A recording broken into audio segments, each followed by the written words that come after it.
రచయిత శ్రీ త్రిపురనేని వరప్రసాద్ గారు అని అంటారే తప్ప నేను చిట్టి గారు అంటే తెలుస్తుంది అందరికీ. త్రిపురనేని మహారథి గారు ఒక గొప్ప విప్లవ రచయిత. అనేక సినిమాలకి ముఖ్యంగా పద్మాలయాలో అనేక సినిమాలకి మాటలు రాసి అద్భుతమైన విజయాలు సాధించినటువంటి గొప్ప రచయిత. వారి కుమారుడు త్రిపురనేని వరప్రసాద్ గారు. మేమందరూ కూడా చిట్టి అనే పిలవటం. ఇండస్ట్రీలో అందరూ కూడా త్రిపురనేని చిట్టి అంటే అందరికీ తెలుసు తప్ప త్రిపురనేని వరప్రసాద్ అంటే చాలామంది తెలియకపోవచ్చు. ఎప్పుడు ఎక్కడ చూసినా యాక్టివ్గా, చాలా సరదాగా, ఎప్పుడు నవ్వుతూ మాట్లాడేటువంటి, అందరితో కలివిడిగా ఉండేటువంటి ఒక మంచి మిత్రుడు కోల్పోయాం. అలాగే ఆయన పెద్ద పెద్ద డైరెక్టర్ల దగ్గర, అటు కన్నడ డైరెక్టర్లు కానీ, తమిళ డైరెక్టర్లు కానీ అనేక మంది దగ్గర అసిస్టెంట్ డైరెక్టర్గా, అసోసియేట్ డైరెక్టర్గా, కో డైరెక్టర్గా చేసి తెలుగులో మొట్టమొదటిసారిగా డైరెక్టర్గా సంతానం అనే సినిమాని ఆయన దర్శకత్వం వహించారు. అందులో ఆ సినిమాలో నేనే హీరోగా యాక్ట్ చేయడం జరిగింది. సినిమా సక్సెస్ఫుల్గా కూడా ఆడింది బాగా. ఆ తర్వాత కొన్ని సినిమాలు చేశారు కదా. మరి మొదటి నుంచి కూడా కొంచెం రాజకీయ పరిజ్ఞానం ఎక్కువ ఉండేది వాళ్ళ నాన్నగారికి కానీ, ఈయనకి కానీ, అందరికి కూడా. బీజేపీ పార్టీ పెట్టినప్పటి నుంచి కూడా ఆ పార్టీలో ఉండి, ఒక పార్టీలో యాక్టివ్ మెంబర్గా ఉండి, యాక్టివ్ కార్యకర్తగా ఉండి, యాక్టివ్ నాయకుడిగా ఉండి బీజేపీకి ఎంతో సహకారం చేశారు. అభివృద్ధి కోసం ఎంతో చేశారు. ఇవాళంటే బీజేపీకి బ్రహ్మాండమైన పేర్లు ఉండొచ్చు, ఏదో ఉండొచ్చు, కానీ ఆయన వచ్చిన రోజులో బీజేపీ అంటే ఇక్కడ పెద్దగా ఎవరికి తెలిసేది కాదు.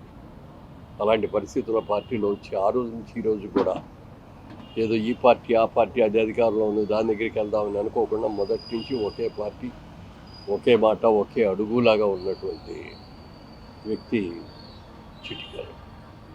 అలాంటి చిట్టి గారికి గత 3-4 నెలలుగా కొంత ఆరోగ్యపరంగా కొన్ని ఇబ్బందులు పడుతూ మధ్యలో సింధు హాస్పిటల్స్ కూడా జాయిన్ చేసినప్పుడు వారి అబ్బాయి ఫోన్ చేసి చెప్పారు. చెప్తే వెళ్ళి చూసేది. కానీ ఆ రోజున ఏదో ప్రొసీజర్ చేయటం మూలంగా ఆ మొత్తం బంధువులు మగతల్లో ఉండి కళ్ళు తెరిసి అయితే చూడలేకపోయాడు. కానీ ఆ తర్వాత బాగానే కోలుకున్నారు, బాగున్నారు అని చెప్పి అనుకున్న వ్యక్తి సడన్గా నిన్న ఇలాంటివి జరగడం, సుమారుగా ఈ టైంలోనే ఆయన తుది శ్వాసను విడవడం జరిగింది. రాత్రి 8:30-9 నాకు ఫోన్ చేసి చెప్పారు, ఇలా జరిగిందండి, ఇలా చనిపోయారు, రేపు పొద్దున్న ఛాంబర్కి తీసుకొచ్చి అక్కడ పెట్టాలని అనుకుంటున్నాము. మరి మీరు అందరూ తెలిసినాడు కాబట్టి మీరు ఎన్ని అరేంజ్మెంట్స్ మాట్లాడి వాళ్ళతో పర్మిషన్ తీసుకుంటే బాగుంటుంది అని అంటే, ఇప్పుడు ఎవరు దొరకరండి, మార్నింగ్ ట్రై చేస్తాను అని చెప్పి మార్నింగ్ 7:30కి కాదా సూర్యనారాయణ గారితో, అలాగే దామోదర ప్రసాద్ గారితో, ఛాంబర్ చైర్మన్ దామోదర ప్రసాద్ గారు, వీళ్ళందరితో కూడా మాట్లాడి ఇక్కడ ఈ కార్యక్రమానికి ఏర్పాటు చేయడం జరిగింది.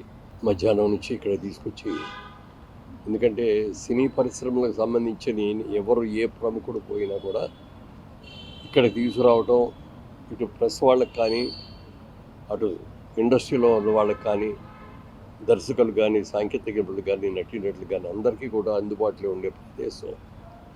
అందుకని ఇక్కడికే తీసుకురావడం జరిగింది. రేపు ఇంకా బీజేపీ నుంచి నాయకులు కూడా కొంతమంది రేపు ఉదయం వచ్చి ఆయనకి తుది దర్శనం కూడా చేసుకోబోతున్నారు. రేపు 11 తర్వాత 12 తర్వాత మహాప్రస్థానంలో వారికి తుది కర్మలు నిర్వహించబడతాయి.